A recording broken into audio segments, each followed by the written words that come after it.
Four stages concept of leadership. Introduction. Leadership is all about how we treat people and how we take them along. A group leader is someone who provides guidance, instruction, direction, and leadership to a group of other individuals for the purpose of achieving a key result or group of aligned results. The leader monitors the quantitative and qualitative result that is to be achieved. The leader often works within the group as a member, carrying out the same roles but with additional leader responsibilities. In order for a group to function successfully, the leader must also motivate the team to use their knowledge and skills to achieve the shared goals. When a leader motivates the group, members can function in a successful and goal-oriented manner. The leadership of Prophet Muhammed, peace be upon him, can be understood at four levels which were employed by him, stage after stage. Stages. 1. Ensuring diversity. The governance of the state of Medina was in the hands of Consultative Council, Majlis Shura. The council was chaired by Prophet, peace be upon him, and compiled of 8 members: Abu Bakr as-Sadiq radiyallahu anhu, Umar al-Khattab radiyallahu anhu, Uthman al-Affan radiyallahu anhu, Ali ibn Abi Talib radiyallahu anhu, Zaid ibn Thabit al-Ansari radiyallahu anhu,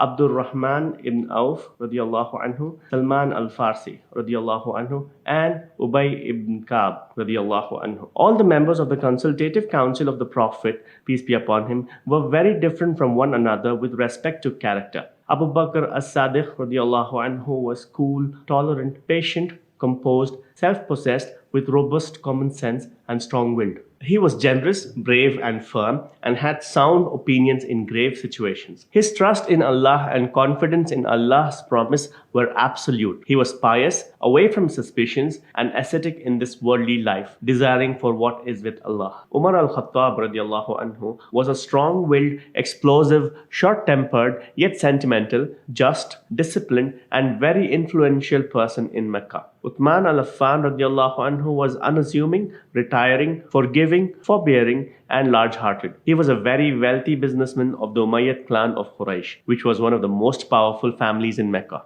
Ali ibn Abi Talib radiyallahu anhu was a very knowledgeable man. His learning was not limited to texts of jurisprudence and laws. He was also one of the leading figures of his time in mathematics and similar branches of science. Zaid ibn Thabit al-Ansari was an intelligent man. He had memorized a large part of the Quran at a very small age. He was a learned and competent man and was also a scribe who recorded the Quran. Abdul Rahman ibn Auf radiyallahu anhu was also a very intelligent man.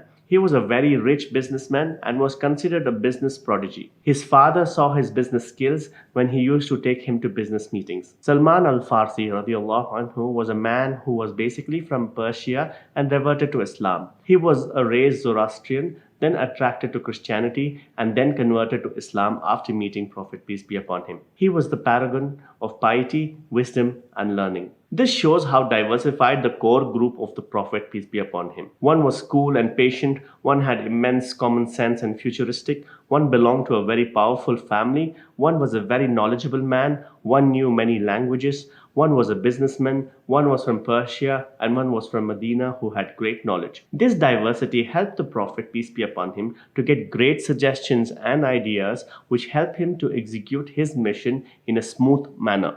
2. Shared goal. Shared goal is a force in people's hearts, a force of impressive power. It basically tells what we want to create, as it is a picture that everyone in the group carries in their mind and heart. Shared goal is essential because it provides the focus and energy for learning. The underlying force is the desire by people to create and accomplish something. Having a shared goal creates a sense of accountability among all the members. Prophet Muhammad, peace be upon him, ensured that everyone understands and agrees on exactly what is it that the group is trying to achieve together. This involves giving suggestions and mutual feedback so that group members truly understand where they are and where they have arrived in terms of attaining the goal. For every major campaign, the Prophet, peace be upon him, ensured that each key member of his group knew in advance what was in store in terms of objectives, strategy, and attainment of a standard. 3. Assigning responsibility. Prophet peace be upon him ensured that everyone is made to contribute and that all the diverse skills and trades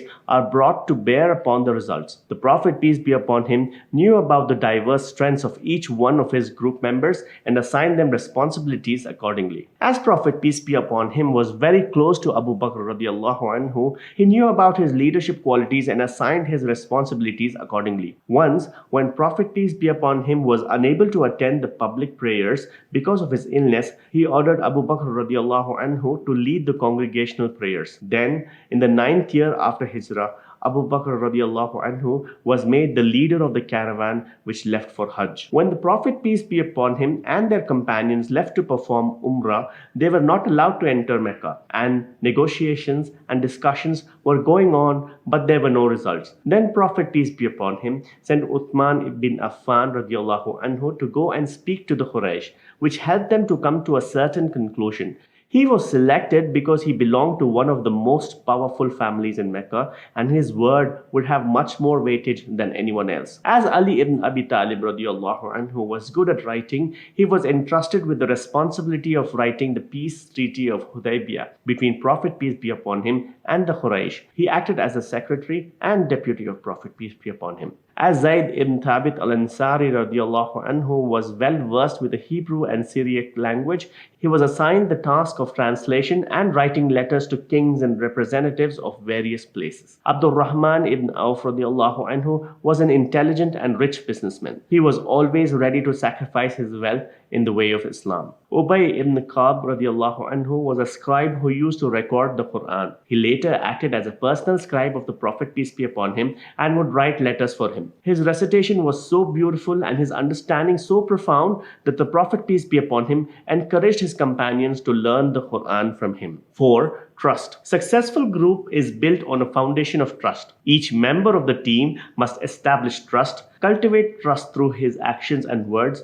and work to maintain it. Most importantly, the leader of the group must have trust in his followers. Each member also needs to be able to trust his team members to make a commitment to the team and its goals, work competently with those goals in mind, and communicate consistently about any issues that affect the group. The Prophet peace be upon him assigned specific responsibilities and roles to each of his companions and strongly trusted them. They put their minds and hearts to the task at hand in the cause of Allah and executed the task in the most effective and efficient manner. Conclusion. Ensuring diversity, shared goals, assigning responsibility, and trust are the key factors for the success of a group, and it is up to the leader of the group to how he executes these tasks. Diversity helps to see the problems and issues from different perspectives. Shared goal helps all members to work and strive with full responsibility. Assigning responsibility gives an opportunity to strive in the way of Allah in what they can do best, and ultimately trust helps the people to work with full autonomy and fulfill the task with confidence. Thus, implementing the 4 levels will not only help the person to become a great leader, but would also help them achieve their task. If you are new to our channel, then please subscribe and hit the bell icon to get regular updates. If you like our video, then please drop in a like and share the video with your friends and relatives and gain sawab-e-jariyah.